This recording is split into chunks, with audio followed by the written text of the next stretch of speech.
Last time, 2 membrane types. Today, the glue-on method. The membrane spans the joint. Each end bonds to the substrate. For a window opening, a 20 mm self-adhesive strip sticks to the frame. The rest bonds to the subframe and wall. Here is the key: only 20 mm is self-adhesive. The rest is fixed with specialized sealant. This method has many strengths. Walls do not need to be smooth. It works for most building types. Easy to learn, workers pick it up fast. High tolerance for errors.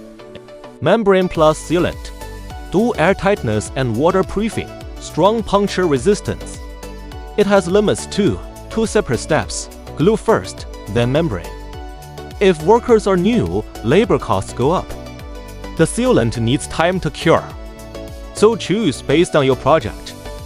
Next time, self-adhesive tape. Follow Zhuheng. Learn more about building airtightness.